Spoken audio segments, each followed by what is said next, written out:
boys and girls? Welcome to some weird shenanigans. I am your host, Lance Cashpants, and with me, as always, is noted Bolshoi theater performer, Mike Magas. What's going on? What? I got my actual name for a change? I'm trying something new. All right. Welcome to the ESR Enduro race, round number 5. This is our first Enduro round that's not really an Enduro race. Actually, we got 2 races here at Twin Ring Motegi because it's a twin ring race, and we should have twin races.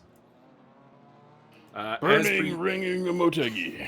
As per usual, we have the GT3 and GT4 cars on track. Now, unfortunately, the race director, Martin, forgot to turn on multi-class mode, so we're not being shown the GT4s in a different color.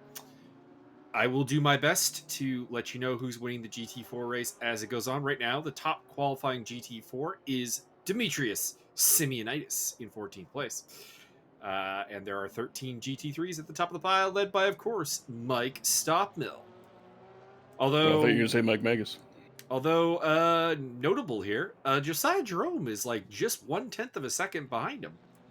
So Josiah got some pace, although he's wiggling around right now, wasting a lap. So I think he may have already ruined the lap with a mistake, is my guess. Or he's run out of gas.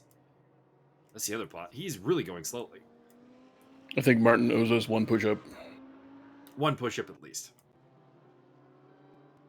So GT3s are, of course, the mainstay of the racing world. Your biggest car companies in the world. And then GT4s are kind of like their little brothers, less advanced versions. And in particular there, you can see a GT4 BMW being passed by a GT3 BMW. So there you go. Are GT2s just like retarded? GT2s are faster, and then there's GT1s, which are really, really fast. But really hard to drive. Very hard to control. Okay, so maybe I just deliberately misheard because I thought the higher the number, the more simple they were. No, the lower the number, the more simple. So GT5s are like short buses, and then GT6s are like pedal carts. I think it stops after GT4. I think GT4 is the lowest form of GT racing. The lowest form of racing. You heard it here first. But yeah, the GT4s are the simplest cars. They're the closest to just driving like a car that you would buy and drive around. Like, there is a chance that if you... Oh, God! What was that? Ariel Zatoni just that was your brain on whacked drugs. Josiah Jerome for some reason. I don't understand. Max Simmons coming around in the plaid Porsche car. Basically, what I was getting at is, like, if you looked at everyone that you know that owns a car, somebody probably owns a GT4 car, actually, because you see a lot of them around. They're not super, super expensive, and GT3s are more like, not custom-built race cars, because to be a GT car, a certain number has to have to be sold commercially, but that's when you get into the so you got a lot of money, right? All I know is Max Simmons' car makes me want to go eat like a whole pack of caramels. Kinda, yeah. I'm intrigued by who the purple Porsche up ahead of him is, though. I don't think I recognize that livery as anybody in particular. Just a note here, the video is a little bit choppy this time around. We don't honestly know why. Martin's computer is one that normally does the recording, so it's a bit weird that it came out so choppy. But we do what we can do, because unfortunately my OBS crashed while recording this race, so I don't have a better file. Whoa! Bad pit entrance from Max Simmons. Hit the wall. Fran Machuca up to 4th place there in the BMW M6 GT3 car. And here is your current pole... Oh, no. This is not your current pole sitter. Your current pole sitter is the black, white, and green version of this car. This is Sean Kinney, currently in 10th place, as he continues his attempts to learn how to race GT3s. He's been telling me he's really bad at it. Well, I think we should just make sure he drives nothing but GT2s, and then he should be... GT3 should be easy, right? Your top 5 in the GT3 category: Mike Stofmeel, Josiah Jerome, Christopher Streppen, Fran Machuca, and Martin Edmonds. In the GT4, it's Demetrius Simeonitis, Cole McRae. It's Cole McRae that is that Porsche. Sergio Menguel, Shannon Flynn, and Zifo Duran. Looking for any new faces today. I don't think we have any. I think these are all established. Oh, wait, there is. Alexander Sluko, who races in the Academy, making his main series debut. He's down near the back there. In fact, that is him right there, I think. Maybe. I believe he's actually running virtually the same livery as he does in the Academy, which is interesting. Just a different car. He's just very consistent. Indeed he is. I appreciate that. Grid forming up here. And we'll be heading around the twin ring of Motegi here. Japan's second or third most famous track, I suppose. I'd say Suzuka and probably Fiji. Or not Fiji. Fuji are more famous than the twin ring. But the twin ring it's been used by a number of different series and is a really, really good track. Really exciting. This is the full road course, not the west or the east course. So here we go. 30 cars. Richard Roche starting from the pit lane. Interesting. And we are off here for 45 minutes of twin ring Motegi, followed by another 45 minutes. Here we go. Mike Stofmeel is your leader there in the Mercedes. Josiah Jerome behind him, followed by Christopher Streppin. So pretty much the normal faces up front. Fran Machuca, Martin Edmonds, Alvar Gomez there in the Audi in 6th place, trying to make a move on Martin Edmonds. Edmonds has got the inside line, though, here into turn 3, and I think he'll be able to hold that position. Oh, Josiah Jerome spinning across the track. Whoever will stop Mike Stofmeel now? The cops. I mean, maybe, but he's a white guy. Can you prove that? I mean, no, because there is some racial diversity in Holland, I suppose. Ariel Zatoni in 6th position here, battling against that is Alvar Gomez in the Audi. And behind them is Gerardo Deval in the Porsche. Then it is Max Simmons in the plaid Porsche that we came to know in the qualifying session. And looking down to the GT4 category, Dimitris Simeonidis, Cole McRae, Zifo Duran is your top 3 there. They are 13th through 15th overall, but they are leading their class. I do like that it is giving me the gaps for the second class by the looks of it, maybe. Because Demetrius is at minus 0.0 or 0.001, so it does look like at least the gaps will kind of give us a hint as to the classes.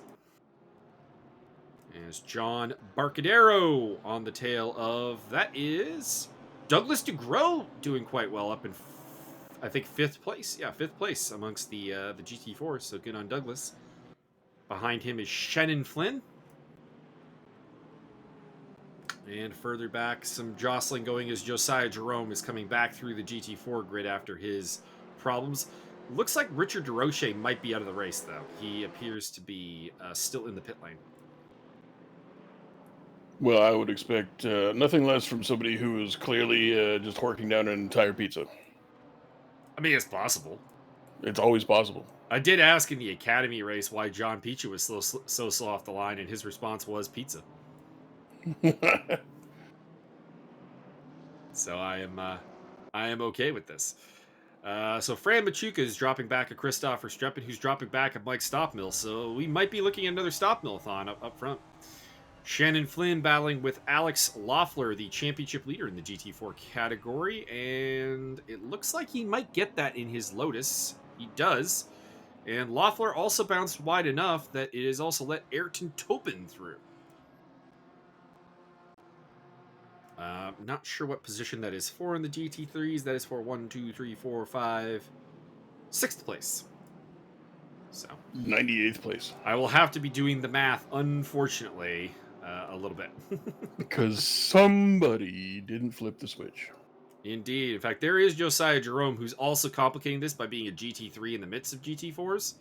But he'll come through this field pretty quickly. Like, the GT4s, to be clear, are multiple seconds slower than the GT3s over this track. You just see how he's just motoring past everybody. So, and no one's going to fight with him. So, there he is.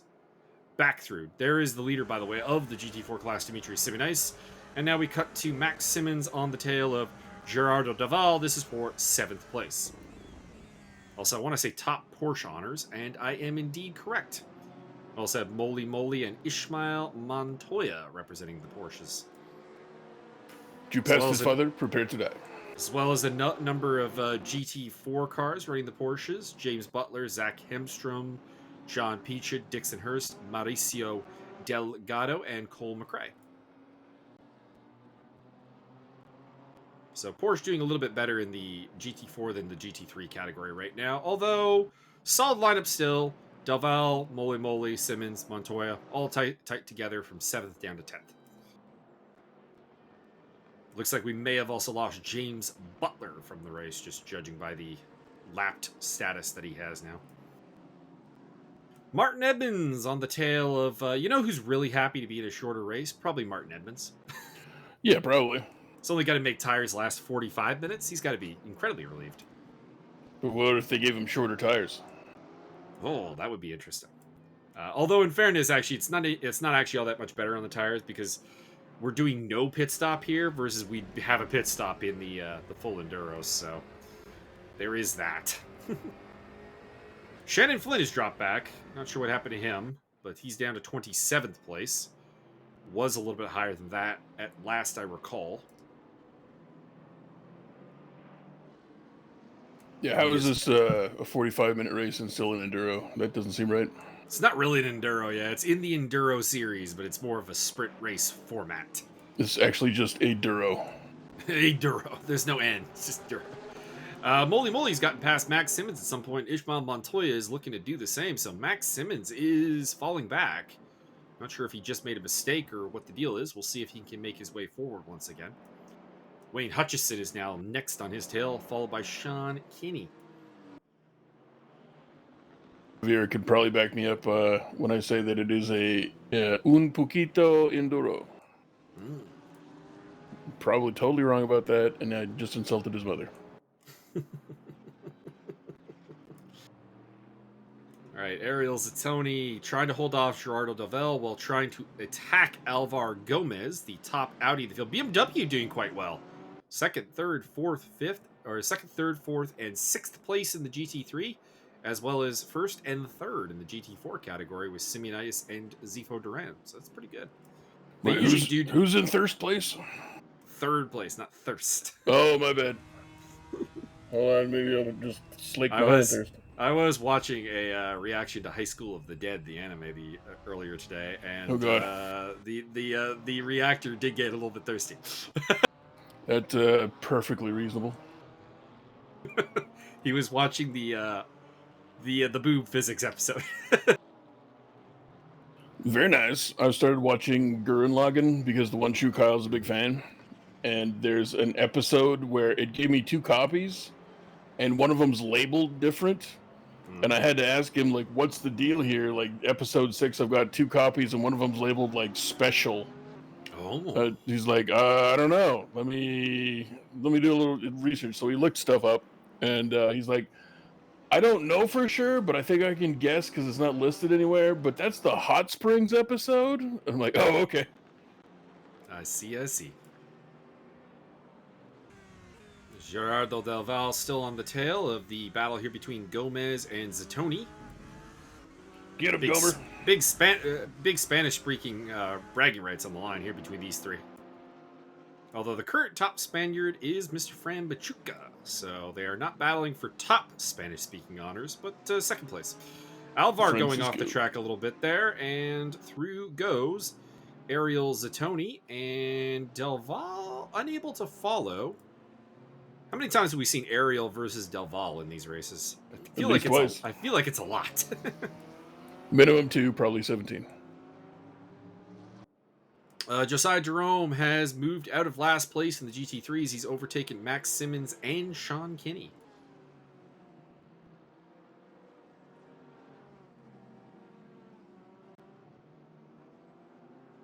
And it is still Delval on the tail of Gomez and Zattoni. By the way, 2nd through 5th place, all BMWs. That M6 doing way better than it would in real life. Don't at me, Mike Stofmeel. You know it's true. Good luck to Mike Stofmeel, by the way, who will be competing in the ACC Championship in a BMW M6. He'll probably make it look good and then tell me that the car is actually perfectly fine.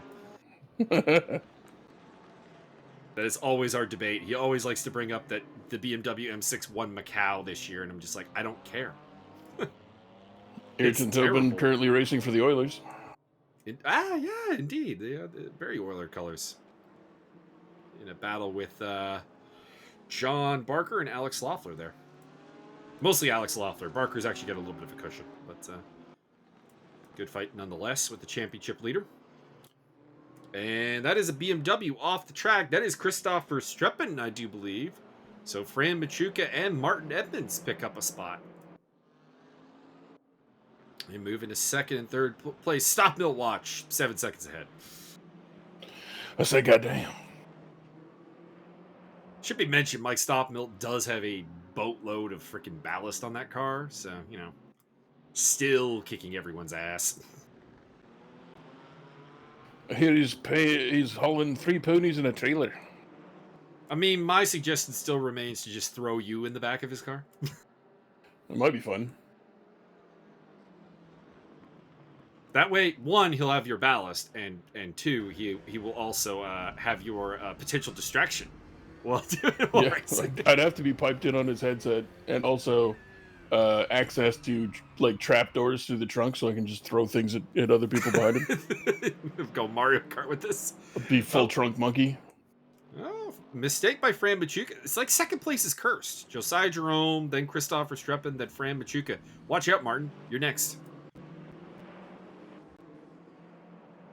Looking back into the GT4s for just a quick moment here. Simeonitis, Duran, and McRae. So Cole McRae's fallen back to third behind Zifo Duran. John Barker, Alex Loeffler, Ayrton Tobin rounding off your top 6. Tobin just took 5th away from Loeffler, actually. So BMW honors up in play here. And Ariel Zatoni's fallen back to 10th place. So something happened with Zatoni. But it is Verstappen leading, or not leading, pardon me, it's Edmonds leading Verstappen and Machuca in the M6 battle. Yeah, the new guy, Saluko, currently not last, so that's good. Yep, he's beating Dixon Hurst. We saw Dixon Hurst fall down a lap a little bit earlier, so we should be seeing some GT4s getting in with the GT3s here. And the blue flags will be an opportunity for the GT3s to possibly make up ground on their rivals just by handling traffic better.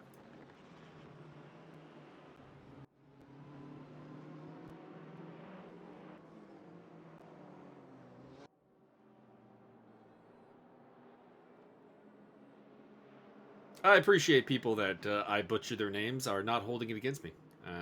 Francis Ballon earlier gave me the pronunciation for his name. And very nice. Alex has not corrected me on the pronunciation of his name. I know I'm getting it wrong, but he keeps saying it's close enough. But I'm like, you can tell me what it is, and I'll get it. I'll try and get it right. It's probably something like Loeffler. No, Alex Saluko, the Russian guy. I just assume it's Saluko. That is my guess, and it's what I've been going with, and he's not giving me an alternate pronunciation. Michael Magas getting past Ayrton Tobin. Saliko? Guess it could be possible. It's like Luiko, right? Loeffler says that it is Loeffler, so... Oh, there you go. That. Could be Saluko, Saloiko. Saloiko does sound potentially correct. As much as I do know a fair amount about Russian pronunciations, that's still a little bit of a weird name to me. It's because it's Chinese. It is not. Probably not, no. So the BMW battle is coming up to a lapped car, one of the GT4s. I think that's actually another BMW they're catching, ironically. Just of a GT4 variant. The GT3 BMW is the M6, and it is the M4 for GT3 or 4, and that is Alexander Saluko or Saliko. We'll go with Saluko until you tell us differently, but we're coming up with different ways. Smith. Christopher Streppen gets past Martin Edmonds and is back into second place.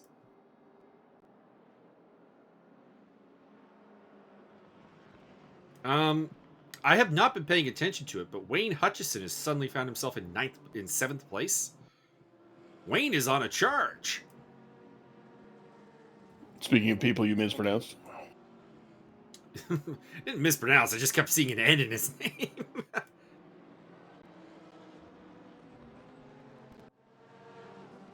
I'm blaming the drugs on that one. Ishmael Montoya going down the inside of Moly Moly. Really, the thing that's amazing about Wayne is that he didn't correct us the whole time we were saying his name. That is a little odd. So either he never watched any of the videos or really, really doesn't care. I mean, it's possible both. Anyways, Ishmael Montoya went on the attack against Moly Moly and ended up losing a spot to Ariel Zatoni. So he is now down to 10th place here on the downhill straightaway. I do like the twin rig Motegi names for things. They're very descriptive. The left. Montoya getting through there. This corner right here, that two-part corner to end the lap, actually very difficult. The car really likes to slide there. And it's Alexander Soloiko. I like Soloiko. I'm going with that until you correct me. But that sounds good. Soloiko getting overtaken by Wayne Hutchison and Alvar Gomez. Looks like Hutchison got through on Gomez as well.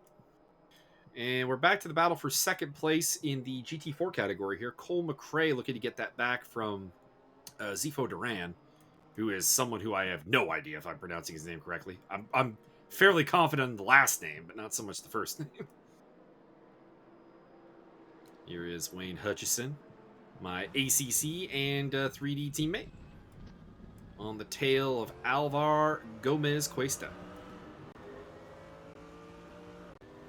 I always wonder when Alvar dropped the Cuesta from his name, because he still uses it on Race App, but no longer races with it as part of his name.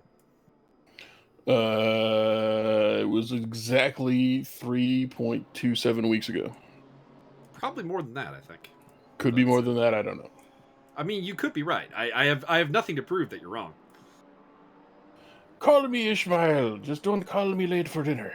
Well, at least Ishmael doesn't flash his headlights at everyone constantly anymore. Just flashes his exhaust. Now, which Dragon Ball Z character is that again?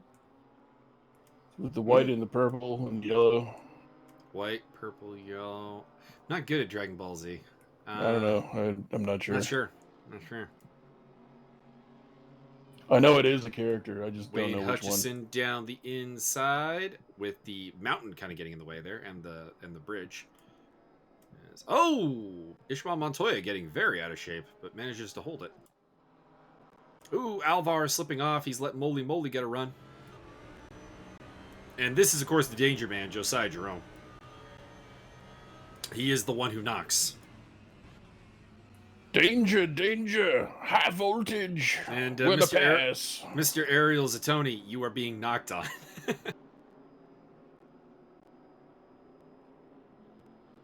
So that is Josiah up to 9th place after his lap 1 incident put him at the back. And Alvar, Alvar wants to get back at Moly Moly, and it's not working out. This is all playing into the hands of Wayne Hutchison up ahead of this, though. He's pulling away. And Josiah Jerome is uncomfortable not being the top Audi in the field, so he would like... oh, no! Audi on Audi violence! Listen, this is not the Olympics. Synchronized spinning is not an event.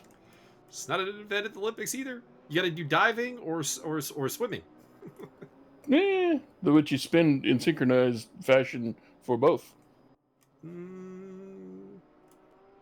Not a lot of spinning, particularly in synchronized diving. It's more of a rolling pattern. That's all they do is spin. Whether it's horizontal or vertical, they're spinning. It's more of a roll. Montoya going really slowly there. I think you've been eating too many rolls. I mean, I did get fat for a reason, so yeah. I mean, that is part of the problem for sure. Too much jam in the jelly roll. There is no such thing. Oh no, Montoya off, and I want to say that Zach Hemstrom fighting with Douglas DeGroat, but because it's a GT4 being followed by GT3s, I'm not 100% sure. Sorry, who's fighting over Douglas's scrote? Fighting over Douglas's scrote. Oh no. Ishmael Montoya has retired the car, so we are down to 27 cars remaining in the field. It's your boy M Cubed. Moly, moly, moly. Moly is giving away his actual name, and I don't know why he did that if he's going to keep racing over under the Moly name. Is it Bartholomew Aloysius Snodgrass the 14th, Esquire? It is not. If it was, I would suggest him to use that name. Hell yeah, that'd never fit. Indeed. So Moly is caught back up with Wayne Hutchison. Hutchison was making a getaway with everyone fighting behind him, but appears he doesn't have the pace to maintain that. We'll see if he can do it, though. He's going to lose 6th place at least briefly here, and then come back at him. Lovely work with the helicopter. Back at it after Mathematic. Woo, hey, nice little move. I think that's Mauricio Delgado, who's in one of the GT4s. Still look cool. It did look cool. No doubt about that. Douglas DeGroat's fallen way back. He's now fighting with Zach Hemstrom. He was up in the top 5. Now he's down in 9th place. 10th place. 10th place in the GT4s. Ariel Zatoni sponsored by Laser, which, as we all know, is a dick pill.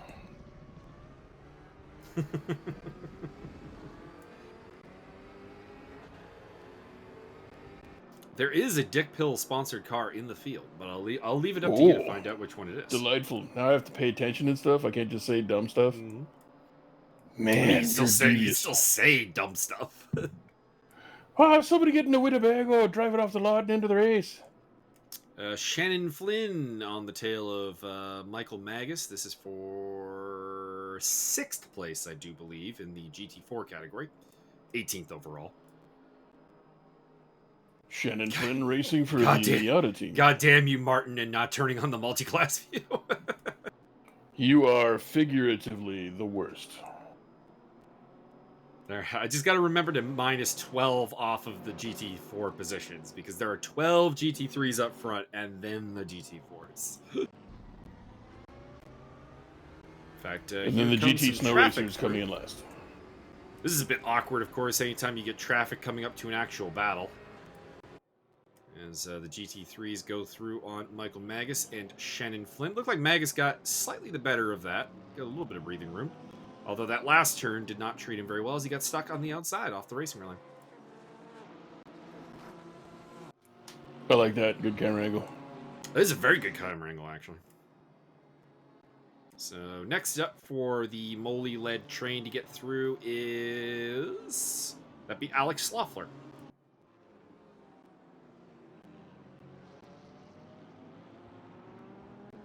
I think all the guys with umlauts need to form up a team.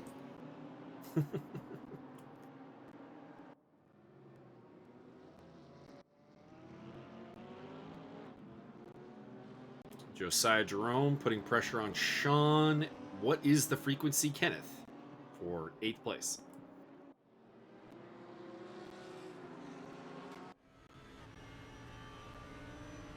And here comes Josiah. I think he's got it. The Audi is generally stronger on the brakes, and he does indeed have it. Your boy Josephus. Now Now the next big hurdle for them is the lapped car of Alex Sloffler.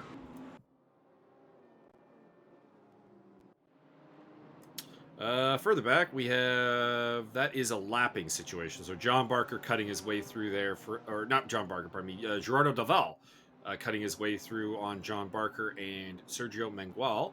And then up ahead of them, it's Zifo Duran. So that's 2nd, 3rd, and 4th are very close together. So there's a bit of a fight going on there yet.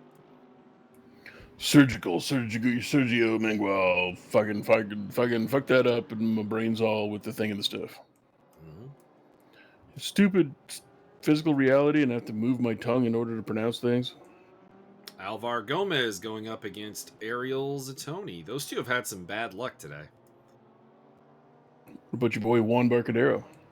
He's doing good. He's up in 4th place there in the GT3s, doing quite good behind Dimitri Simonais, Zifo Duran, and Sergio Mengual. No, I see it. Is it the purple dicks thing on John Barker's car? Is that what it is? No, it is not. Although now I gotta look closer, because that may mean there's another dick pill kind of car. Dick pills. Cole McRae currently sponsored by the Dick Pills. Cole McRae was in second place at one point. Now he's down to 12th. I don't really know what to make of this. He's behind the debuting Alexander Soloiko. Shannon Flynn on the tail of Michael Magas. He's got the inside line here and will be able to pull that off. Although Sean Kenny off the track. Kenny! Kenny! We should definitely get Sean Kenny to watch some Kenny Omega matches from Japan. I mean, I think you'd enjoy it. I think you'd enjoy the hell of it, especially with all the Japanese girls in the crowd. So for people out there who don't know anything about pro wrestling, yet we keep talking about it, in Japan, the crowds are very, very different for everything, concerts, everything. They're very, very quiet and respectful while things are happening, and then they give you a response, and then when the response is done and your performance is over, you leave. Just interrupt for, oh God, Douglas DeGroat doing things I wouldn't recommend. Anyways, continue. No. Not at all. So to put things in perspective, if you are so incredibly over with the crowd in pro wrestling, or, you know, as a performing artist in general, they will go nuts for extended periods of time. It's sort of a weird barometer. Once you break that silent ceiling, things are kind of in a very different realm of popularity for you.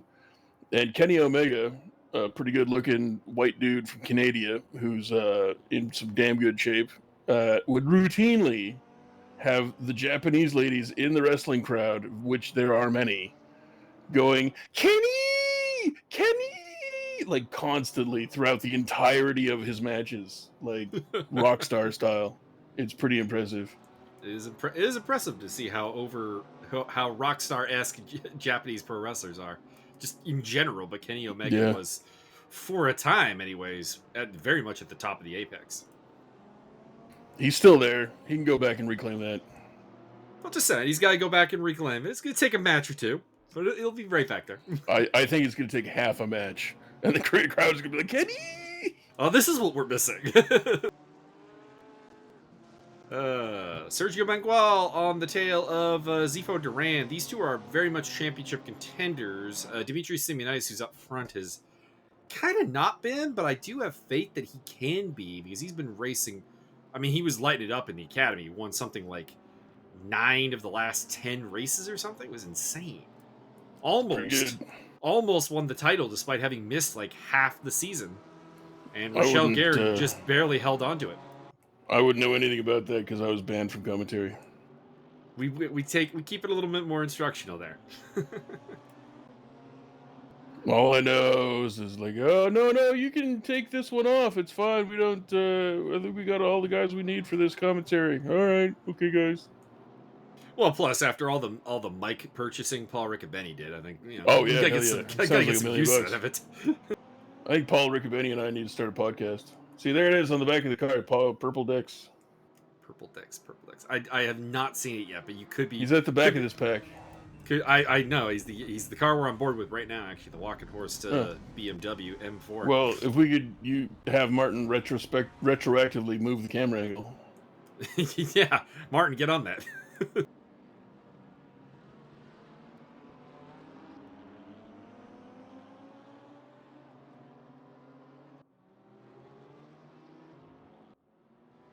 And Josiah Jerome continues his quest up the field. Next up on his list is Alvar Gomez Cuesta. Last time they were together, it did not go well. That was the synchronized spinning bit that they did. And they are back up into 9th and 10th place, so they've got good pace. They've just got to get the car settled.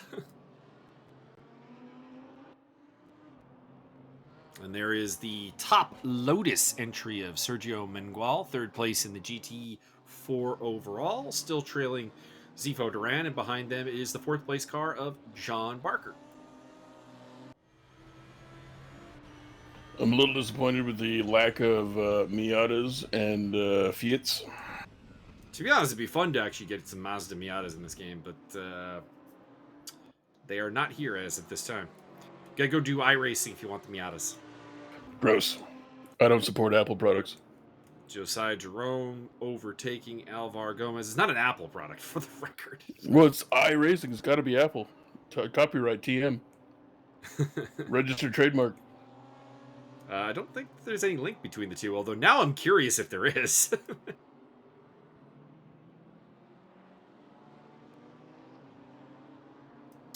iRacing is the one where everyone gets banned for like using naughty language because they're dumbasses. Ooh. Shout out to Kyle Larson. Did his sensitivity training to not say the N-word. Fantastic. What the fuck? He lost his ride in NASCAR for using questionable language. Oh, is that the guy who did the thing on the game? That was the guy, yes. I get you. I heard about that. Of course, his first name is Kyle. Indeed. Go eat some drywall, bitch. See, look right at purple. Oh, purple dot, not purple dicks. My bad. It looks like purple dicks on the back of his car. But that's because the font's very far away. Purple dot, definitely a dick pill. Might be, maybe. I don't know what it is. Sergio Mengual putting the pressure on Zifo Duran. He's been on his tail for quite some time, but has not been able to make a move on the I was going to say his nationality, but I forgot for a sec. He is Spanish. So battle for top Spanish honors in the GT4 category.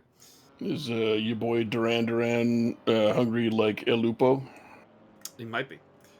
Hungry for points. Zach Hemstrom on the tail of Cole McRae. I think McRae actually just overtook him, so I think actually this should be Cole disappearing into the distance on Hemstrom. Actually, I believe it's pronounced Hemstrom. Hemstrom. With the umlaut. All right, Max Simmons coming up behind everybody here to make his way through. Simmons is back in 11th place. Was doing pretty well earlier, but it's gone very pear-shaped for him so far. Second to last place of the GT3s as he dives up the inside of John Barcadero. And then he'll probably zip past Sergio Mengual here on the straightaway. Sergio gives him the racing line, which is not required, but courteous.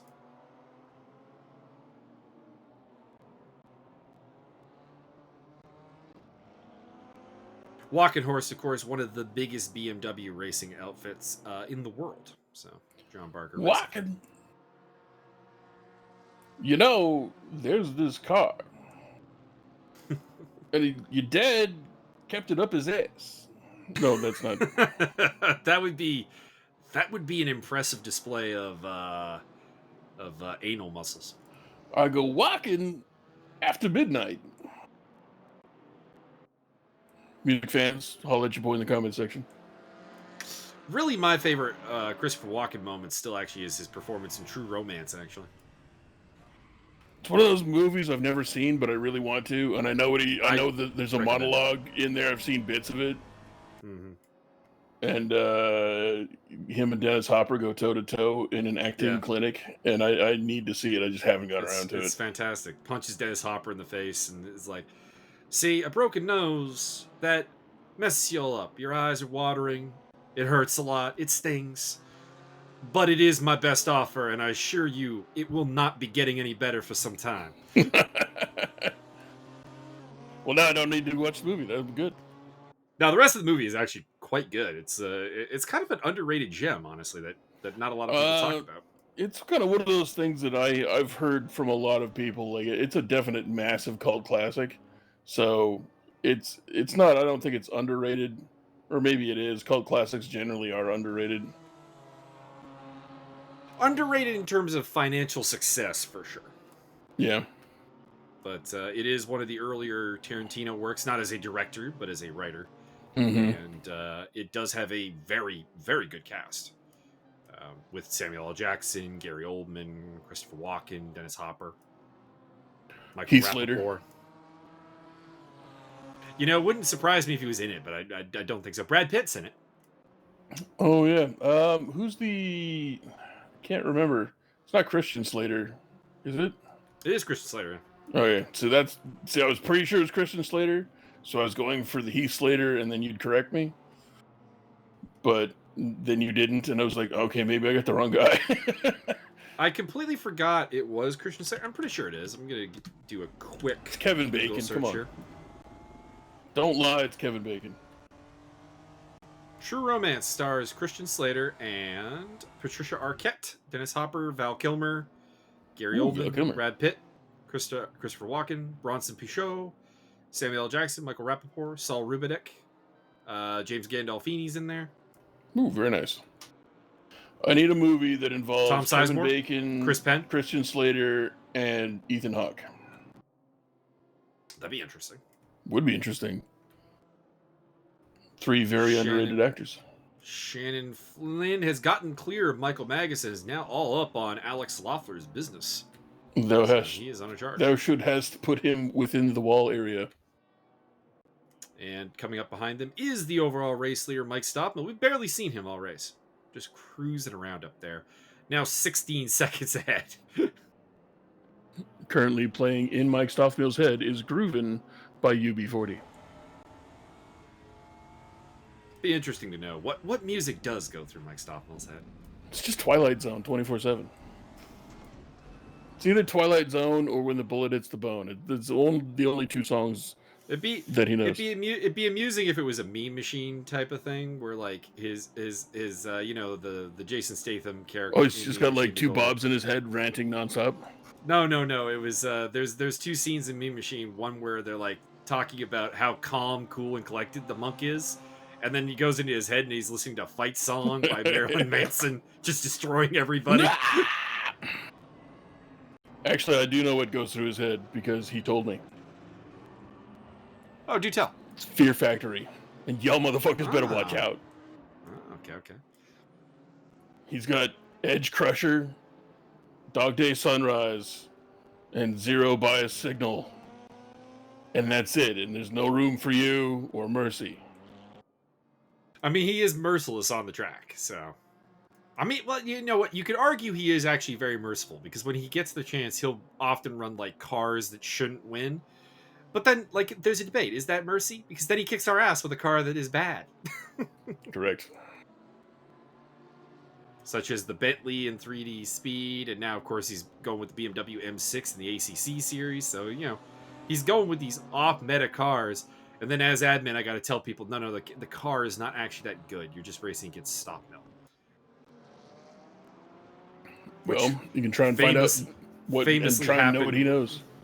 Which famously happened when he was dominating 3D Speed with the Mustang, and everyone's like, "We should ban the Mustang."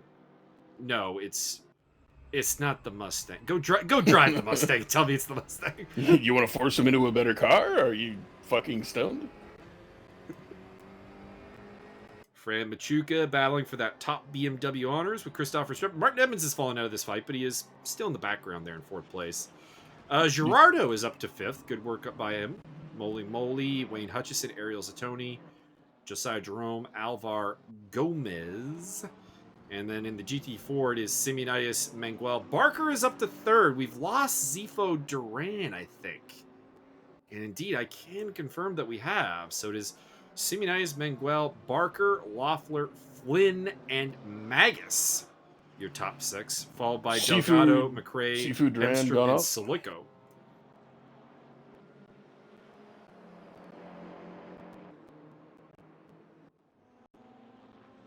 Fran Machuca still on the tail there. And Josiah Jerome definitely has to be disappointed with how this race has gone. But to be honest, it's kind of been his own creation. I mean, there's been some bad luck, some bad driving by some other people.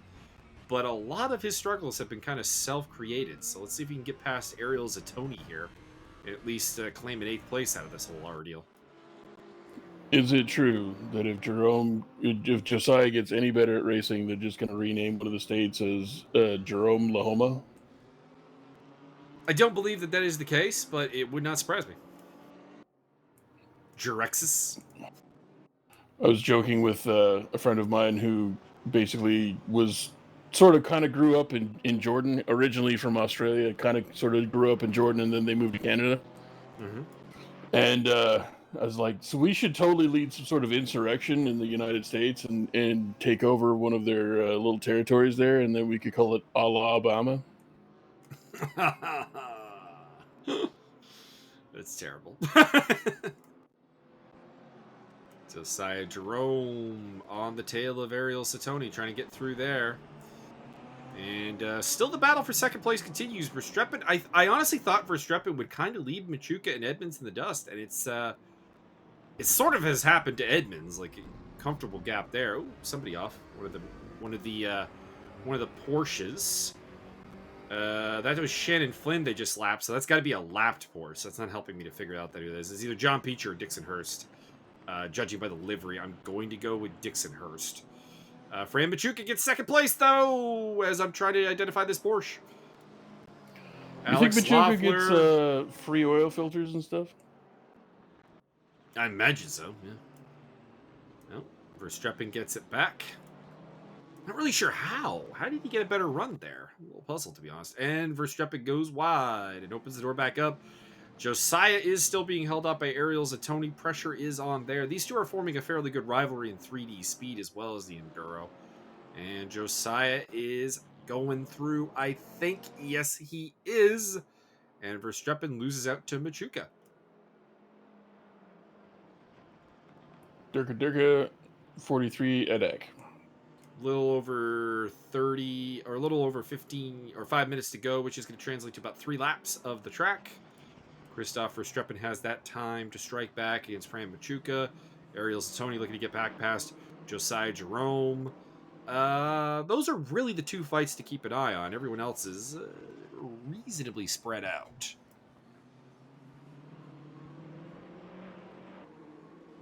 Cole McRae has indeed driven away from Zach Hemstrom, going for my my earlier prediction there, and is fairly comfortable in 8th place in the GT4 standings behind Mauricio Delgado.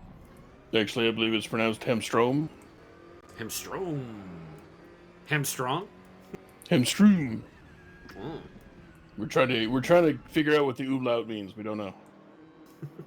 All we know is that maybe somebody might have ancestry that moved a little north post 1946. Well, keep in mind that Zach's last name is actually his wife's last name, as opposed to his. Oh, well, I didn't know that, actually. He is British by birth, and he married a Swedish lady, and nicely took her done. last name. In fact, Zach's not even his first name. He legally changed that as well. Okie dokie. In fairness, his first name was Stuart, which apparently Swedish people have a hard time saying, I am told.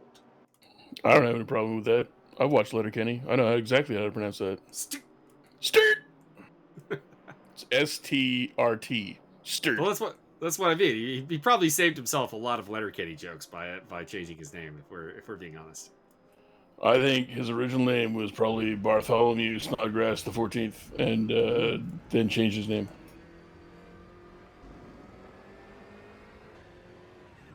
So you're suggesting this is a Kenny Omega scenario where, you know, Possibly. your real name really was a wrestler's name. Why did you not just use it? Yeah, that's fucked up. What the fuck's going on with, like, what's his last? Tyson Smith. Tyson Smith, yeah. Kenny Omega, real name is Tyson Smith. How use both, I guess, cool, but Jesus, Tyson, you came out the womb and they called you Tyson. Just or at least go with like Tyson Omega. But he could do that. But he can do all the Kenny Omega. He can do all the cartoon or video game inspired stuff that he used to do early on in his career. But with the name Tyson, you can do even more. You could become the Tyson Ball. Mm-hmm.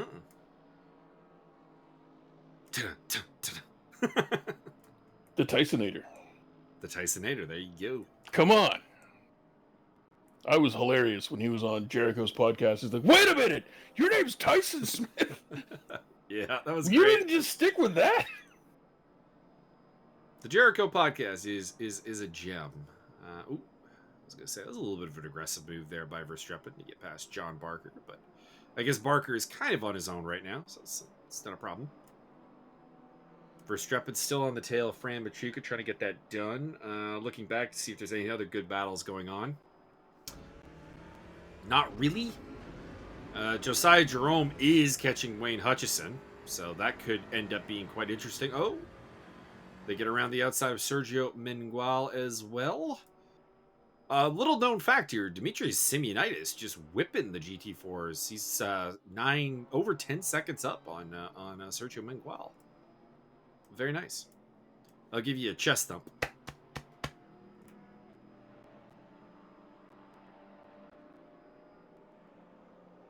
Looks like we might have lost Alexander Soloiko in his debut here, so that's a little bit of a shame. I would recommend that he re-debut. I mean, you can't really ever re-debut. I mean, it's kind of That would be a hot gimmick. Again, back to the wrestling. Back to the wrestling. Could you imagine if you had, like, say you're in a position of AEW and all of these WWE cuts are like out on the market, right? And you'd sign like the hottest one, and then, all right, well, here's what we're gonna do. We're gonna build up your debut for like 2-3 weeks, and then it's gonna kind of get fucked up. Like the effects aren't gonna work spectacularly. Like it's gonna be very obvious that there's a lot of technical issues. And then there's like, and then you just like, no, I'm not doing this, and you storm off. And then like next week you're going to re-debut, and then it just keeps going and going and going until somebody like, this is definitely a heel thing, and then tell like you've got some kind of baby face that just like kicks your ass down to the ring and then kicks your ass. Kind of like a variable Emelina, kind of. Yeah. And then, but somebody like some baby face comes and kicks your ass down to the ring, and then kicks your ass in the ring, and then you like, then it's on. Mm-hmm.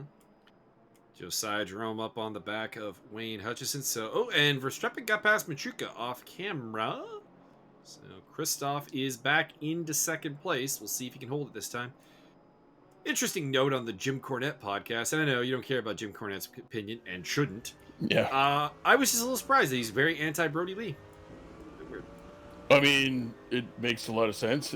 Brody Lee is very talented and can make a lot of money, so why not be anti-Brody Lee? But like, he's a big guy who wrestles reasonably well. Like that just seems like Cornette's kind of guy. Yeah, so why not be anti-Brody Lee? Like, nothing Cornette does makes any sense.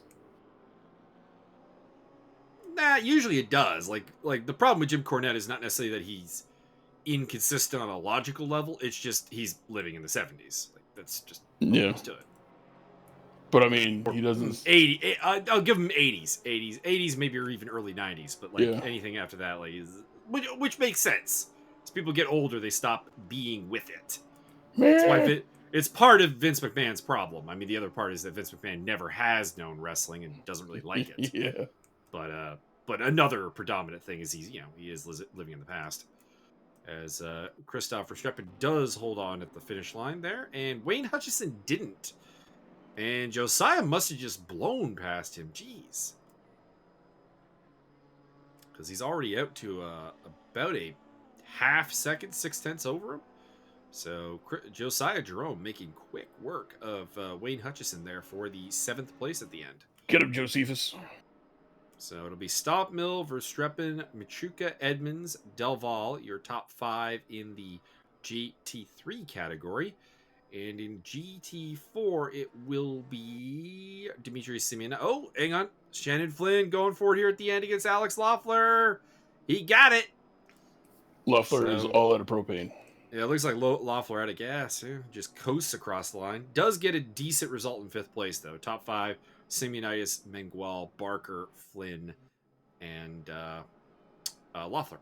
Ha-cha-cha. I'm going to take this opportunity to take a pit stop of my own, and I will be right back for the start of the next race. All right.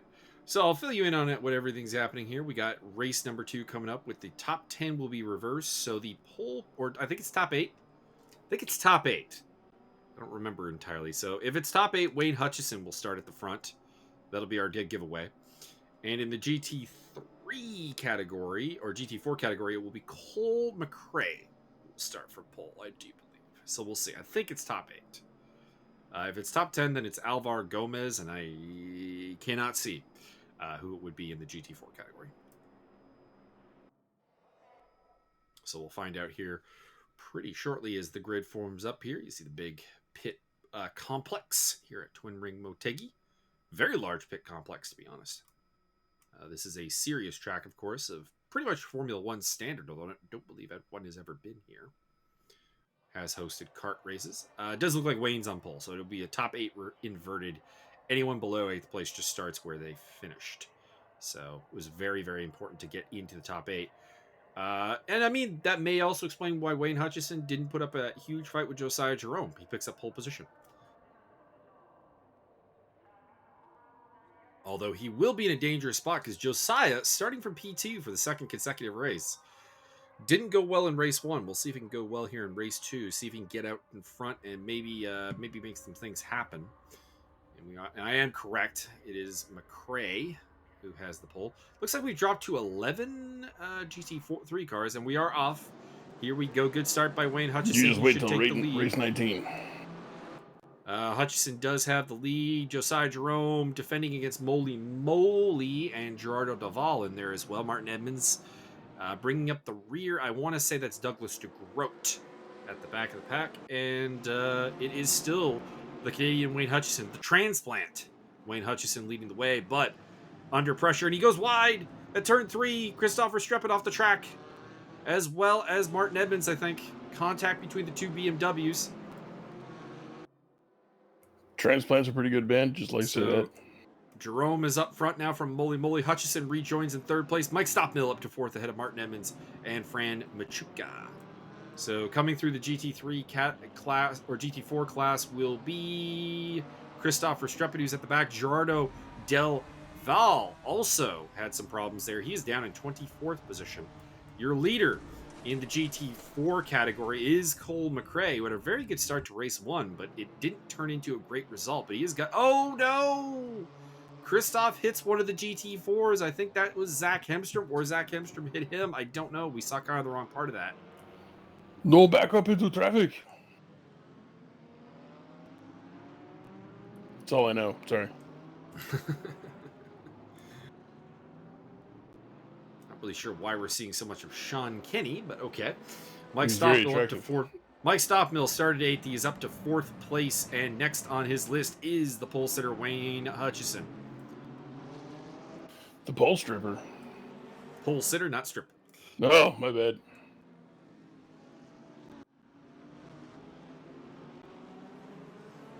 Although very much the center of attention, much like a pole stripper would be.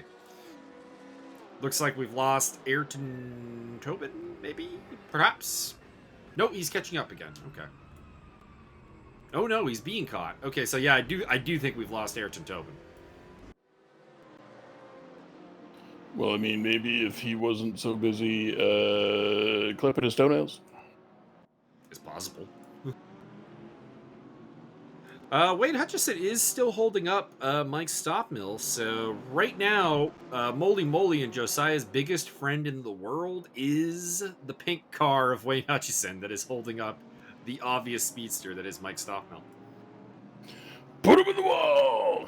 I mean, Hutchison is slightly unsafe and very dangerous, so it's okay that Stofmeel's being a little cautious here. So, yes, totally. Gerardo Del Val is still climbing his way through the GT4s, just overtook Mike Magas, so Cole McRae is the last one on his list. Where is Verstappen? Verstappen is behind Dimitri Simeonitis, so he's still coming through as well after their earlier problems.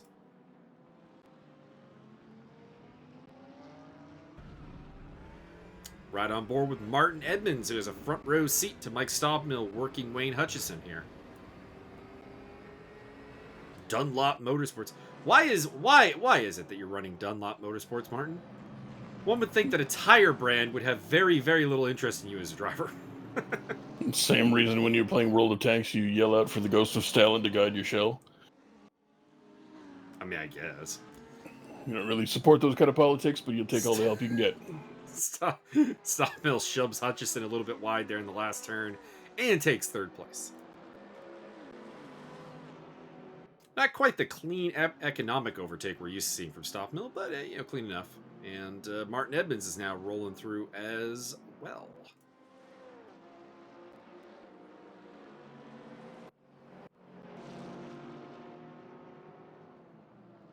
Fran Machuca side by side. Jesus, the floodgates have opened for Wayne. He's just not able to hold anyone behind him now. Although he did manage to get that back from Fran Machuca. Verstappen and Del Val have finally climbed through the GT4 packs, so the top 11 are now the GT3s. And further back is all GT4s. We've lost... I think we've lost Ayrton Tobin, but I could be wrong. You said that already. Also possible that we lost Dixon Hurst and Mauricio Delgado. It's just their timing. I mean, the time seems to be keeping up. but the time signature is fading fast. Yeah, it So looks I'm like assuming, Delgado is still moving, so because like, he I caught up. think we but may something have lost happened. Ayrton Tobin. I'm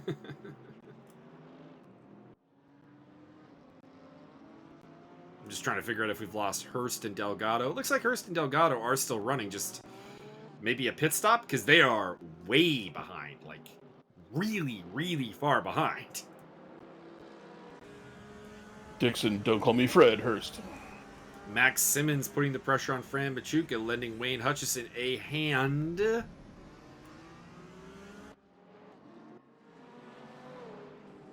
Because Americans are known for their generosity and helpful nature. And well-moderated police force? Yes, we'll go with that. Yes. Max Simmons looking for the move. Can't find it yet. In the meantime, this is John Picha on the tail of Alexander Soloiko. So Soloiko DNF'd race 1, but he has stuck around for race 2. So I must I'll give a chest thump for that. Peachy gonna give you the squeeze. Indeed, you are now facing the freshly squeezed one.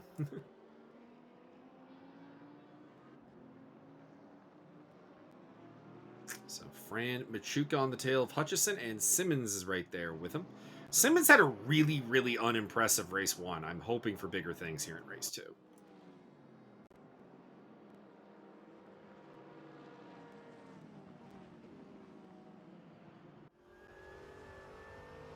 Quick GT4 update. McRae, Magas, Barker, Simeonitis, and Mengual, your top 5.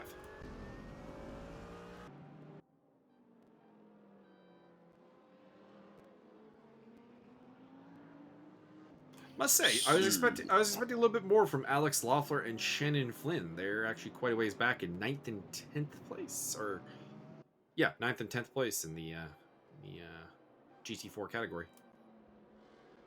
Started fairly high on the grid. I think you just made up this GT2, GT4, GT19 shenanigans just so you could just do math wrong the whole time. It's like, oh yeah, they're 9th and 10th, and I'm looking at this going, it doesn't make any sense to me, but okay. Well, they're in 20th and now 19th and 21st. They were 20th and 21st, minus 11 for the GT3s, and that was 9th and 10th. Oh, no, see, again, I think you're making that up. Mike Stofmeel into second place. He's overpowered Moly. Josiah Jerome, you're being... Oh, no, Moly's still there. All right, Moly. Delaying the... No, he ain't. Delaying the inevitable for a couple of seconds. No, he ain't. Well, he did. No. Delayed it for a few seconds. Mike Magas making up classes of vehicles since 1989 just so he can do math wrong the entire time. I hope not. I was 2 years old in 1989. I was still... I didn't have younger siblings yet. Jesus. Madness. Michael Magas into 10th place. Now I got to work out where that is. And so 2 of the GT3s are dropping back in. I think Magas is actually in the lead of the Michael Magas currently best GT94 racer that there has ever been. Currently leading the GT4 class. Go me. Cole McRae is way back now, so not sure what happened. I honestly don't remember what happened to him. I think he spun off.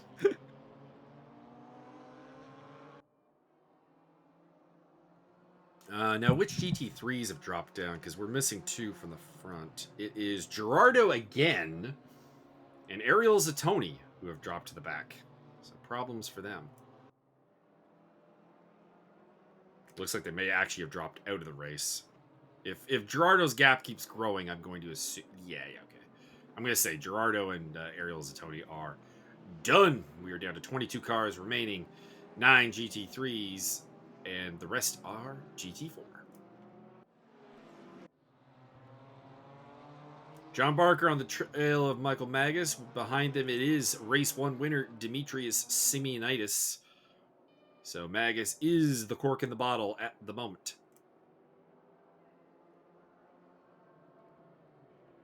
I didn't know you were into that quirky stuff. Very corky.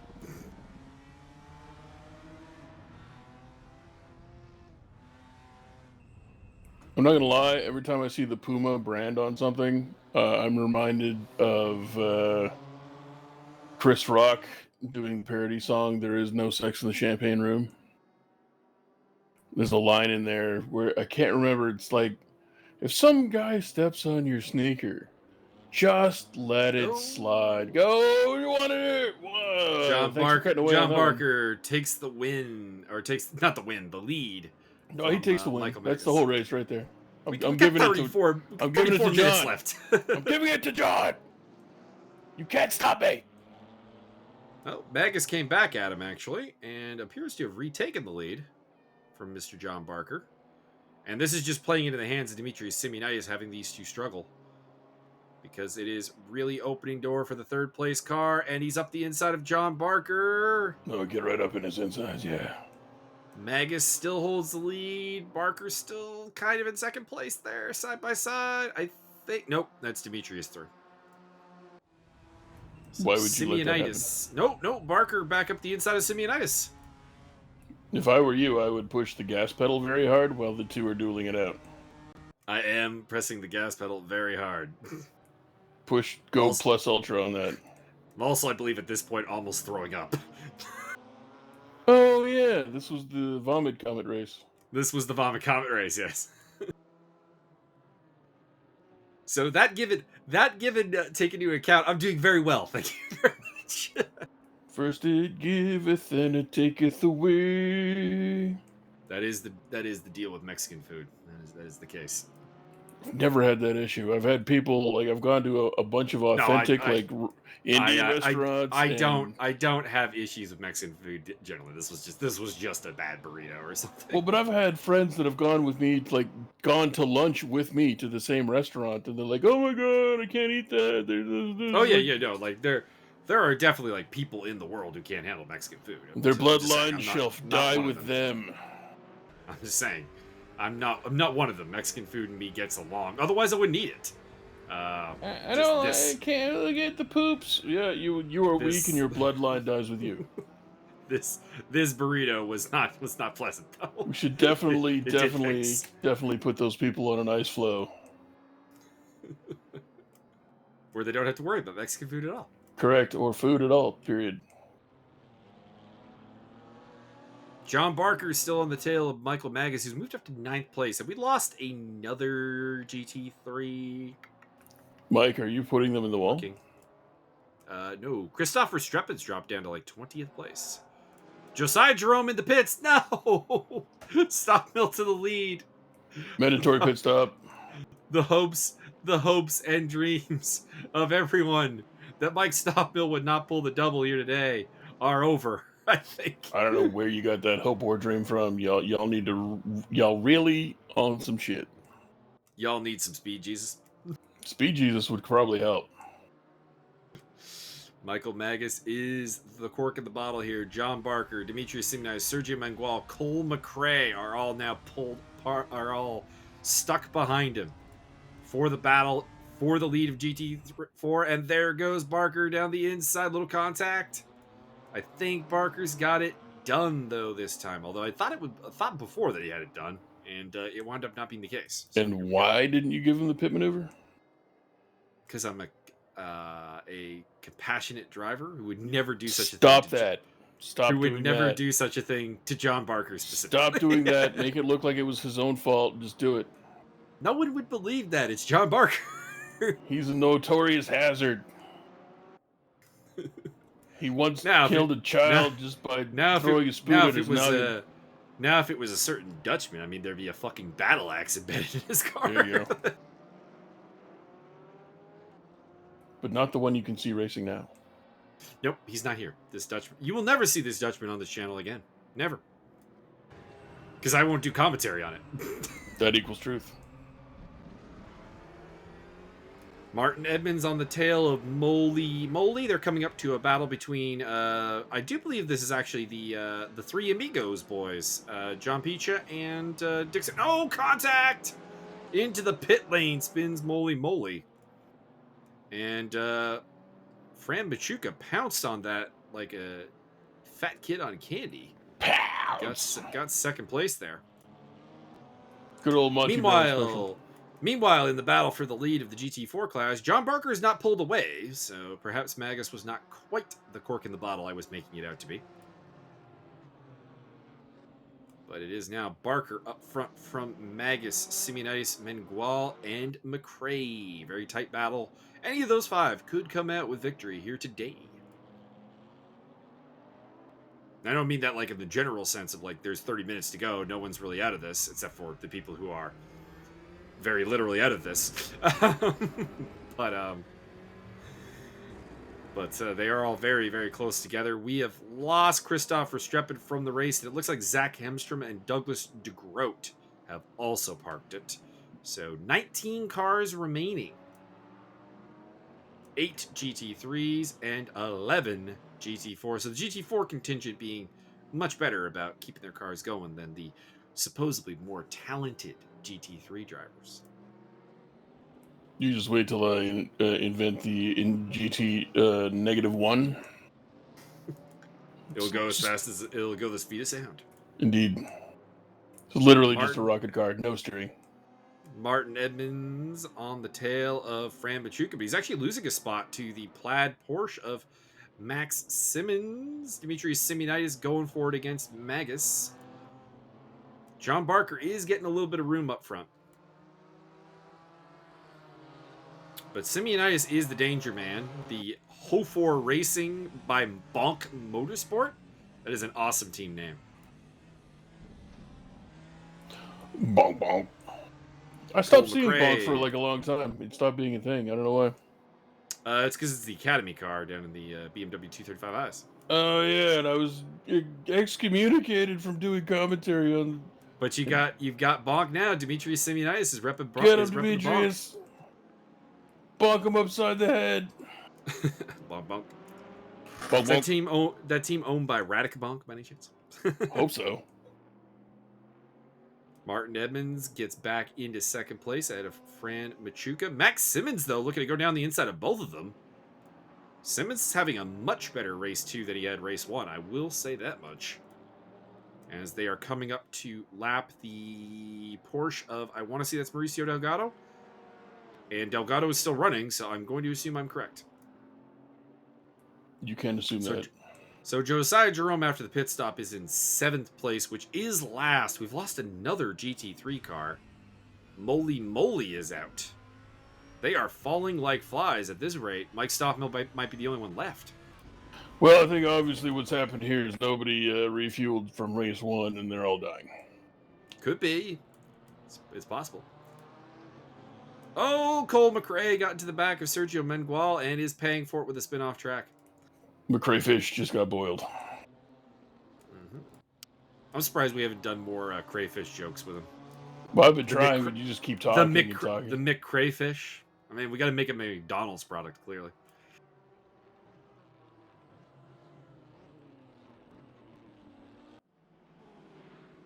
McRae has managed to rejoin in 5th place, so oh, there's a car off there. I couldn't make out who it was, though. Let's see, I'm going to call him the Mudbug. Is there anyone dropping down the order? I think it was Dixon Hurst who has dropped down to the back of the pack.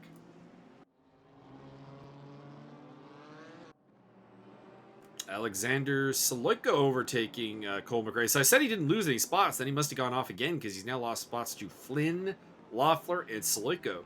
Congratulations to Alexander Saloyko. 7th place at the moment in his debut round.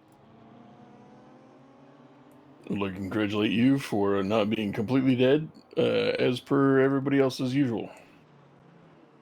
Pretty much. We're down to only 7 GT3s left. They're like, it's bizarre to see it get down to a single-digit number. We started out with 18,000 of them. They're all dead. 14, I do believe. So we've lost exactly half of them. Simeonitis getting very impatient with Mike Magas, giving him the little shot in the butt there. And You gonna get going down bonked. the inside and the bonk.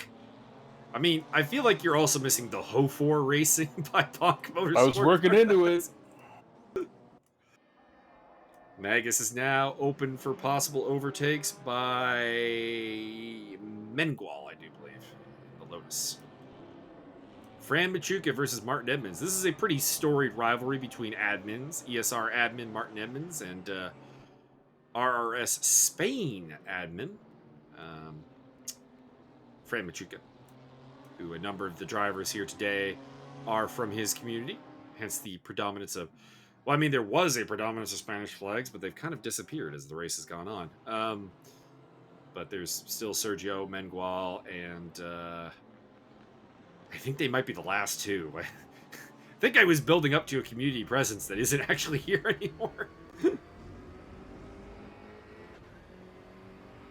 But Gerardo Del Val works with them as well. Ishmael Montoya. There's a number of them. But I think it's down to just Machuca and Mengual at the moment. A lot of traffic coming up here for the Martin Edmonds battle for second place.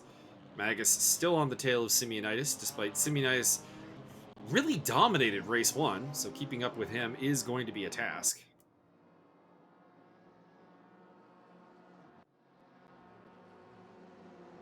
Oh God!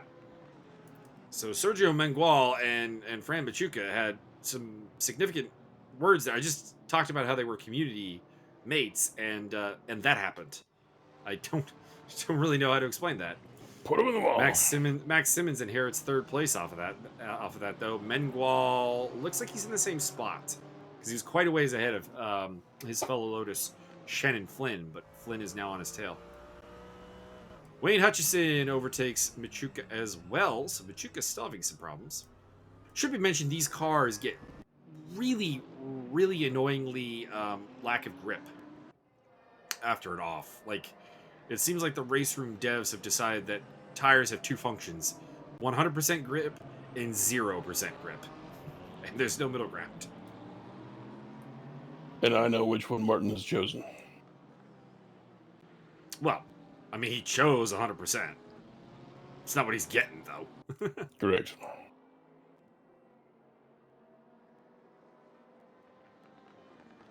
Oh, also, you might enjoy this. I'm gonna post to my Facebook later, or probably tomorrow at some point, a lightning storm that we had going while I was walking home from the store. Pretty Did cool. you get a cool new haircut out of the deal? I did not. And then it started raining really hard after I got home, so I'm like, just that. But it was pretty cool. It was like a purple lightning show. It was interesting. Nice. Josiah Jerome. I'd say the 7th place is looking good, except that is actually last place amongst the surviving GT3s. So not really. He's behind Sean Kenny, which is in GT3s not a good place to be. Sean is perfectly capable over a single lap in GT3s, but has weak racecraft when it comes to them overall. Race leader for the GT4 class, John Barker, falling a lap down there to Fran Machuca.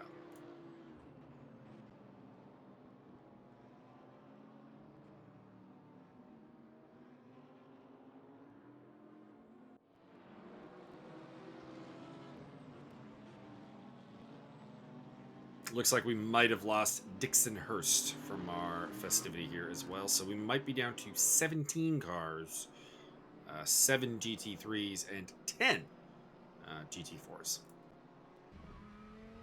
Josiah Jerome going for the overtake here on the downhill straight against Sean Kinney. And the Audi looks like it will prevail over the Mercedes in this case,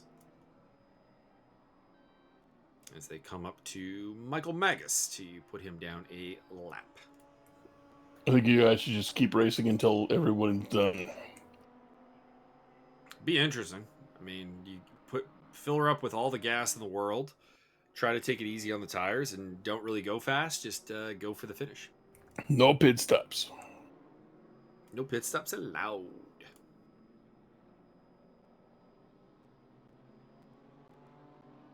Fran Machuca on the tail of Wayne Hutchison. Now, Hutchison got this spot because Machuca was off. And I have all the faith in the world in Wayne, but I do think that this will be... I had to sneeze there.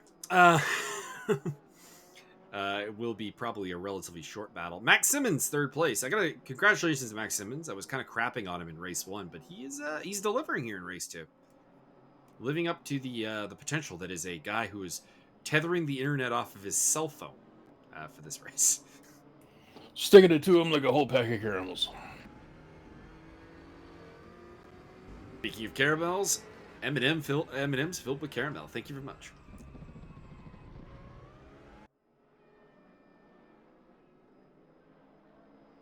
So Fran Machuca still on the tail of Wayne Hutchison. That is probably the best battle we got going on right now. Simeonitis is catching John Barker, so that'll become interesting relatively soon. But that's really all we got going on right now. GT4 wrap up. John Barker, Simeonitis, Michael Magas, Shannon Flynn, Sergio Mangual, your top 5.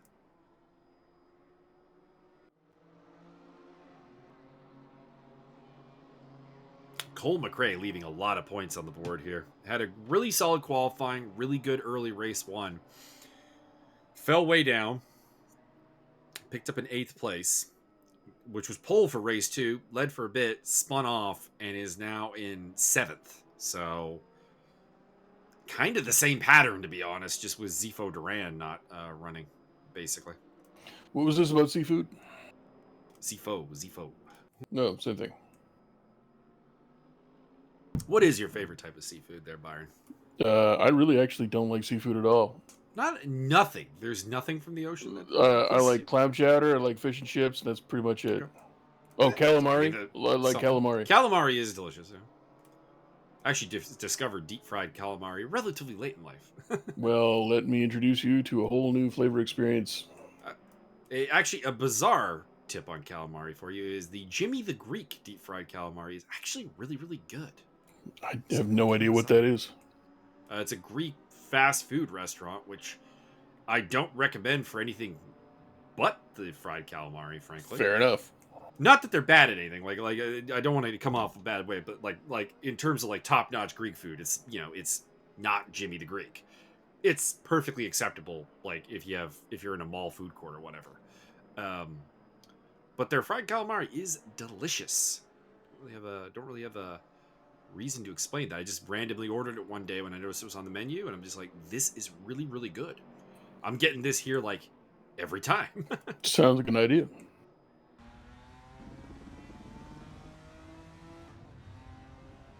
And that is saying something, because I love me some gyros. I love pork souvlaki, chicken souvlaki. So, I'm passing up some things that I traditionally really, really like to get that. You can get those things as well. That's a lot of food. I mean, you're an adult. You don't have to tell anybody. I'm trying to lose weight. It's all good. It's all keto, right? Greeks, all they eat is like rocks and goat hooves, and it's all keto. Keto doesn't mean that you completely ignore calorie count. That's not true. Fran Machuca looking for a move there on Wayne Hutchison, and Simeonitis is very, very close to John Barker for that GT4 lead. Still all over the back of him. They've dropped Mike Magas like a bad habit, and he's back in 3rd place. Not much happening for him. He's quite a ways ahead of Shannon Flynn. I told you to put him in the wall. You didn't listen. I mean, you're right, but then I would have faced a penalty, and then Jack would be like, I'm very, very disappointed in you. You're like, whatever, I've got a new rebellious attitude, and you're not my real dad. I mean, he doesn't claim to be my dad. No one wants that title. Does it come with a lifetime supply of bad cocaine deals? I mean, knowing who my dad is, probably. It's a good thing I have a sense of humor about this. Mm-hmm. I was talking about someone who's like, you've never had a bad run-in with the police. Oh, really? They followed me for 4 years. That would be pretty weird. The amount of money that was wasted following me around trying to figure out if I was a drug mule is stunning. I think actually the correct term is drug donkey. The most amusing part, of course, was when I was walking to my friend's house with a one of those like army cases that you use to carry miniature stuff. It's Mm-hmm. carrying some War Machine things to teach her how to play War Machine because her boyfriend played it and she wanted to like learn and say surprise for his birthday. Um, which ladies, that is a perfectly acceptable gift to your nerdy boyfriends. Um, they're married now, so there you go. It worked out. But anyways, cops pulled me over and is like, what's in the bag? I'm Cocaine. like plastic. Like, you mind if we Oh, you look should in the have given bag? it the French pronunciation. What's in the bag? Oh, le plastique. They look in, they see a bunch of War Machine war mechs. They're like, okay. And it was at that point I realized the cops were following me all the time, and I've had that confirmed. 4 years of following me around. Fucking hell, it's What a insane. bunch of dipshits. What a bunch of dumbasses. It's almost as bad as They were following the wrong child. it's almost as bad as the time they spent $5 million mailing out intimidation letters to Canadian gun owners. Oh wait, that just happened. Yup. Yeah, American police don't have a monopoly on the stupidity. We'd like to think so, but it's not the case.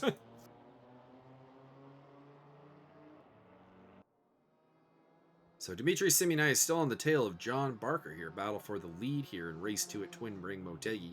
Simeoni took race 1. Barker finished... Can't remember if he finished second or third now in race 1. It was either him or Zifo Duran who finished second. And then if it was, then he was perhaps third. But anyways, was on the podium in race 1 and is now looking for a race 2 victory. There is Michael Magas in the background, making up the last step of the podium. Having a pretty boring race now. He's pulling away from Shannon Flynn, and no one's really there to try to catch him. Big Lotus fight going on between Flynn and Mengual. We've seen nothing of that fight, which is a little disappointing. You've seen Plants vs. Zombies. Welcome to Plants vs. Plants. Simeoni is on the tail of John Barker still. And in the GT3 category, it's Max Simmons is actually very close to Martin Edmonds. I'd like to see more of that fight, please. And there we go. It's like I can command the pre-recorded video. Shazam! Very solid second race here for Max Simmons, up in third place, doing an excellent job, I must say. Again, crapped on him in race 1, but it was nothing personal. You just didn't race very well. That's just all there is to it. And also, your haircut is atrocious. I have no idea if that is the case. Neither do I. I'm just making stuff up. Also, knowing how young Max is, I assume I would just blame his parents if he does indeed have a bad haircut. He's probably one of those XD RAR type kids with the weird thing, the spiky, swoopy hair. So this is Flynn and Mengual having the Lotus fight I was talking about before. The third car in that mix there is a lapped car. That's Mauricio Delgado, so he's not actually in that fight, which is a little disappointing because a three-way fight would be really cool.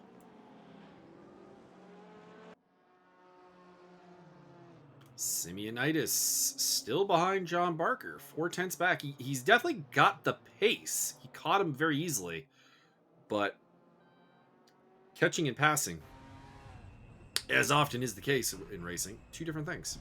Although there's a lot of overtaking opportunities here in Twin Ring, so excellent job by John Barker.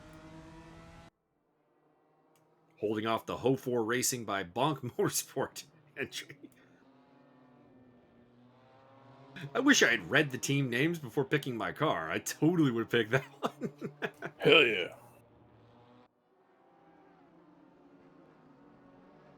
This is interesting here because the two Lotuses appear to be actually slower than Mauricio Delgado despite being up a lap on him. I honestly kind of almost want to say they might want to just let him through because he's a variable that they just don't have to deal with.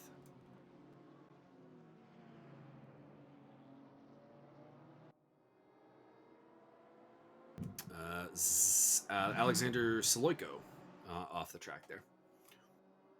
Simeonitis looking for it into turn one, but turn one's not been an ideal overtaking zone. We've seen a couple of attempts there, and none of them have really worked out.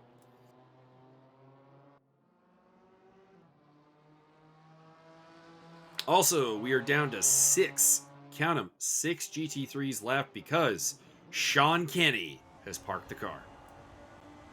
Why the hell would he do that? I want to say his internet actually was starting to fail on him, actually, but could be wrong. Oh, see, that's the kind of thing I'm talking about there, Sergio. You're getting nudged by a car that you just don't need to be there. You can let him through. Punch him. Reach out the window and punch him right in the head. Of course, Sergio's in a bit of a weird spot because if you let the lap car through to save yourself trouble, there's no guarantee that that Flynn will do the same. And then you've got a lap car between you and the car you're fighting. But at the same time, Flynn at that point really would be best served to let him through. Because it really does seem like Delgado, despite his race position, which is dead last, is actually got some speed right now.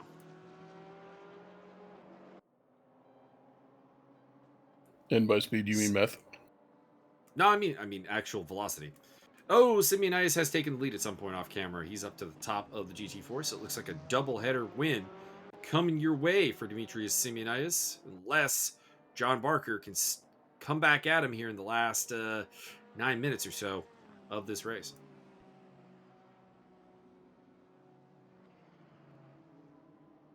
Also, for Flynn and Mengual, they're losing ground to Alex Loeffler, so if they are fighting each other and that's what's slowing them down and letting Delgado and Loeffler catch them, they need to stop. And think of the brand. Think of Lotus. They need a good result here. Man, do they though? Kind of do, actually. Lotus as a racing brand has really struggled in the last, 20 years. If I could make a recommendation, more powerful engine, better handling. I wouldn't say the handling's the problem. Lotus has actually handled really, really well. But the more powerful engine, I would co-sign that one. It's been my experience that when you're driving, if your engine doesn't go vroom and then your wheel doesn't move from side to side, you get no wins. Yep, that's very true. It's really hard to win without both those factors. Actually, I've driven a Lotus, which was a weird experience in my life. Mostly because it was my boss that let me drive it. It's very weird. It was like the only nice thing he ever did. It's a good first step. I mean, the problem was he thought that letting his employees take a lap around the parking lot driving a Lotus made up for the fact that he was a complete asshole the rest of the time. Yeah, well, I mean, if you totaled his Lotus, it might teach him a lesson. Might. Because he would have this really annoying habit of walking out to his Lotus and then turning back to talk to you about that raise he promised you last month that is not gonna happen. And then mysteriously one of his tires gets slashed. It wouldn't surprise me.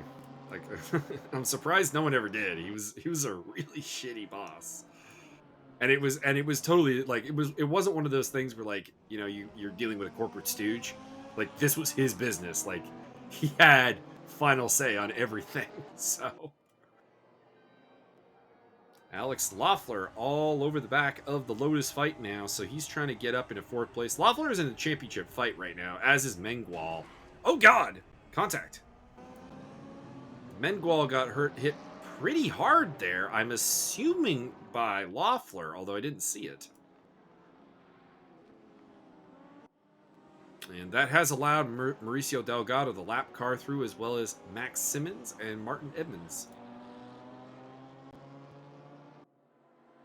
Loeffler did not use that contact to overtake, so being a gentleman racer there. Put him in the wall, but didn't take advantage. Well, I mean, clearly you should be doing both.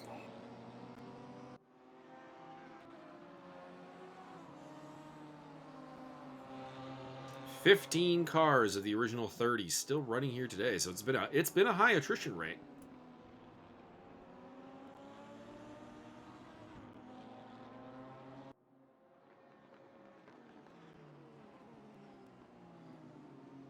Notably, Alexander Soloiko is one of the ones running, so doing quite well here. He's down in 13th place out of the 15 surviving cars, so like the result is not fantastic, but just getting that first career main race finish will be a big deal for him. John Picha, who's always been a bit of a magnet for bad luck, he's still out there in 14th place. What was this about Alexander Shlemenko? How would Alexander Shlemenko race? Well, The I'd most spin a lot. aggressive tornado way possible. You just spin every corner and still win. Yeah, he would somehow control the spin. Like, he'd be spinning down the straightaway right now and still somehow going fast.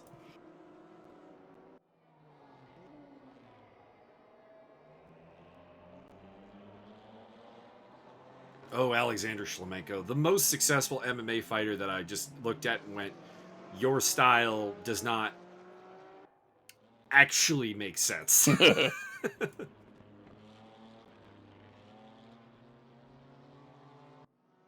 Can't think of anyone else who was like particularly successful in Bellator or the UFC or Pride that was quite so poorly put together as a fighter. The ballerina of death.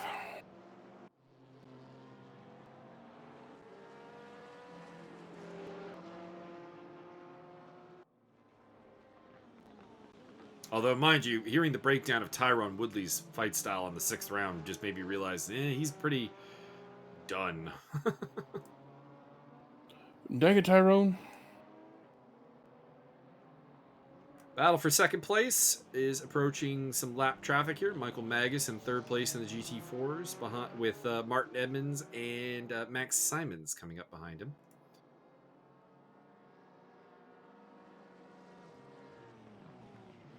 Just a little over 3 minutes to go here.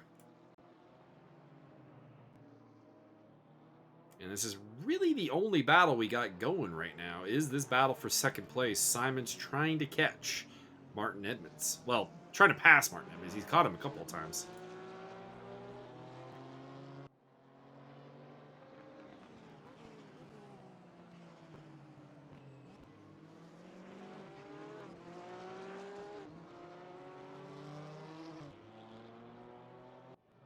What if they set Martin Edmonds on fire? I mean, that would probably be bad for his long-term health. I would say that's probably accurate. Can't imagine it's a good thing. We've really done very little with Martin's sim fighter now that I realize it. Really need to actually do some things with that. Maybe we should set him on fire. We had him fight Ronnie Night Dog Upshaw, and I mean, he won. I wouldn't have called it a good performance though.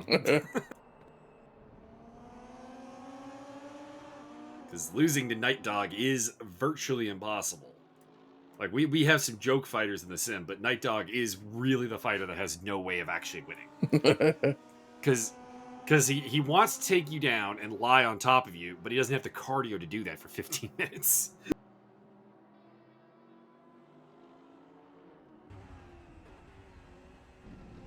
Like, Nilo's key to victory is like you hit him so many times you break your own hand, and he wins by default almost. Start using your elbow. That's happened actually. Watching Sean Airborne fight Nilo was pretty terrible. He had broken his both hands and both forearms by the end of the fight. It sounds less than ideal, really. Well, Sean was what we call a fairly honest person when we were making his fighter, and he had me make him really fragile. Like, everyone else's durability ratings are like 75 or better. His is like 48. That's not great. It's approaching Dave Terrell status. He is the simulated Dave Terrell, yeah. Only it's actually worse because Dave Terrell at least had a fight style that wasn't likely to injure him. Sean's fight style is very likely to injure him. Like, Dave Terrell just wanted to take you down and give you a hug.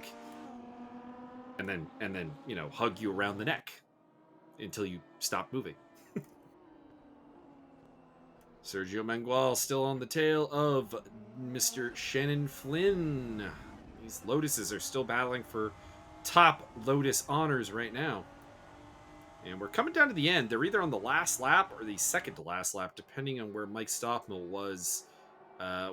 What time Mike Stofmeel finished his last lap. And there we go. Sergio up into 10th place overall. And that is good enough for 4th in the class. Ahead of Shannon Flynn. Alex Loeffler was really, really close to them, but he's drifted back to about 3.5 seconds back. So we'll have one more lap here. Josiah Jerome coming up to them.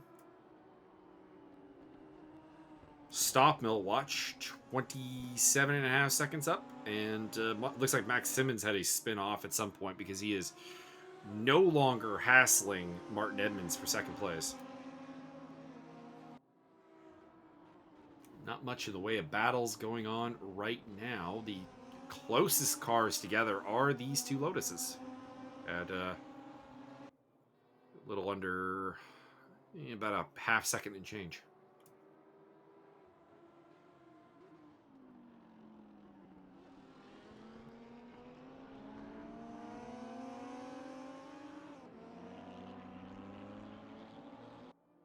Hell of a day to finish this race, though, to be honest, because picking up points here is a big deal in the championship.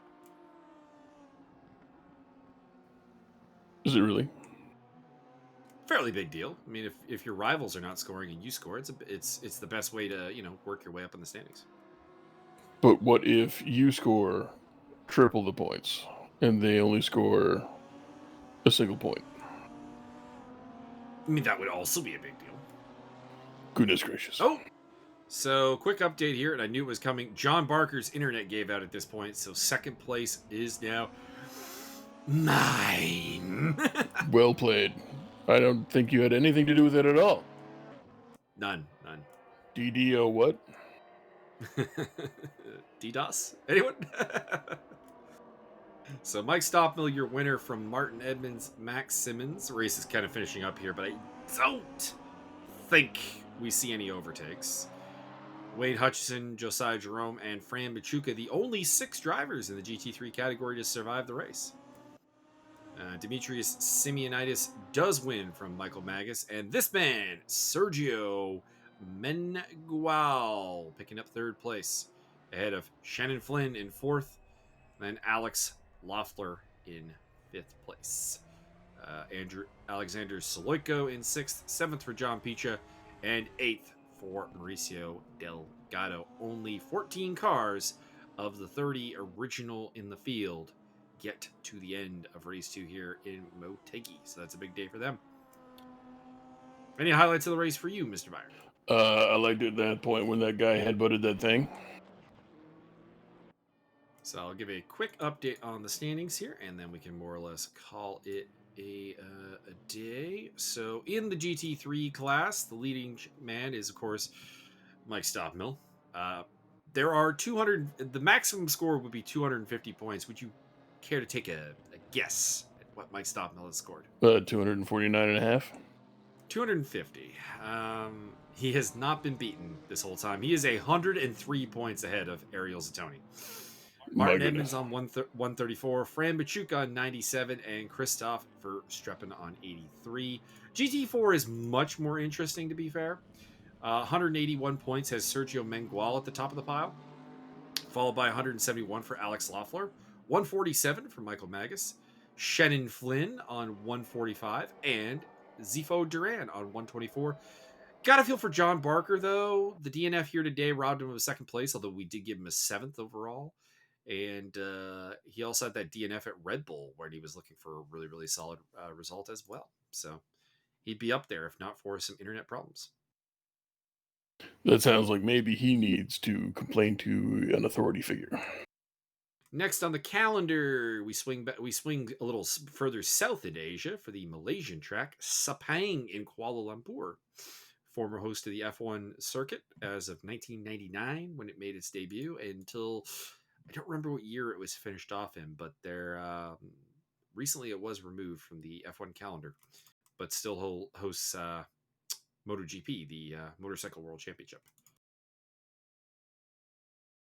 But for that will be our next stop, and everyone enjoy. We got some ACC action later on this week that will be done live by our cohorts Ayrton Tobin and Cole McRae, I do believe. And we also have, can't think of anything else that's actually coming up here, but enjoy anyways. I believe there's the 24-hour reverse Macau. Oh God, oh sweet Jesus. My brain. On that brain freezing note, have a good night.